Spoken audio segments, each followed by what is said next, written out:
चाहे ले भरल हमर मांग रे, बगली में तोरा नहीं बाटे भुंजल भांग रे। प्यार को के चाहे ले भरल हमर मांग रे, बगली में तोरा नहीं बाटे भुंजल भांग रे।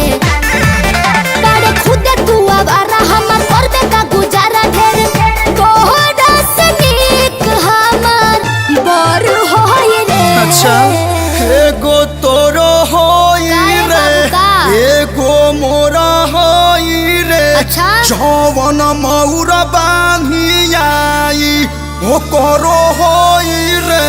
पागल हुआ तोर दोसरा से शादी अगर होई रे, तो क्या करबो? वही दिन साला 3 गो मर्डर होई रे। आह कोई बड़ो तोर दोसरा से शादी अगर होई रे, वही दिन साला 3 गो मर्डर होई रे।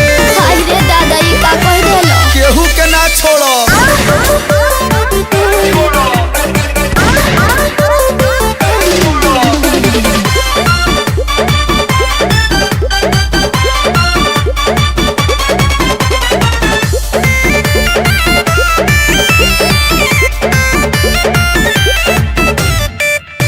चहिया बारात तोरा दुआरा पे आई, मारो में बुझी है तोरा कोइले बोवाई। जो मैं बोलता हूँ करता हूँ। झूठे खाली फाहू के ले बने ले बड़का, खाए के ठिकाने ना नहाए के तारका। हर चुनरवा निकाली हमर दुआरा ना ओई है, अपन मुंह ना देखो है तोरा। इज्जत के कानी को जे डर होई रे।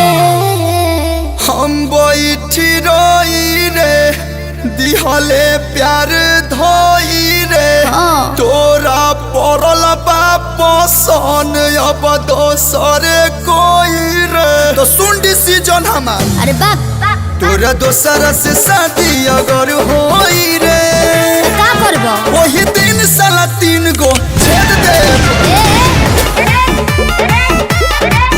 तोरा दोसर से शादी अगर होई रे, वही दिन साला 3 गो मर्डर होई रे। अरे जाना बॉसू भाई का जब मारो तो बुझाई।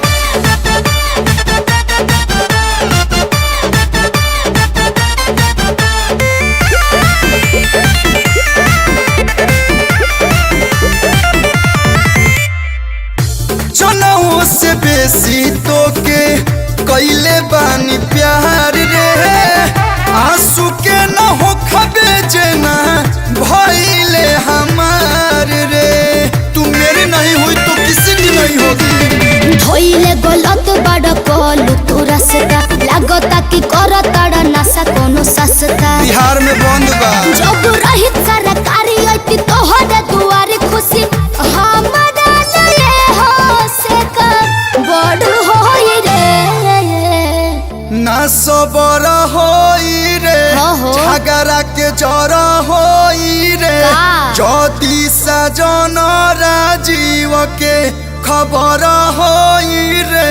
अच्छा चुप रह तोर दोसरा से शादी अगर होई रे, वही दिन साला 3 गो मर्डर होई रे। मूड बना के आई बोदी में। तोर दोसरा से शादी अगर होई रे, वही दिन साला 3 गो मर्डर होई रे। हई देखो लाइसेंसी है।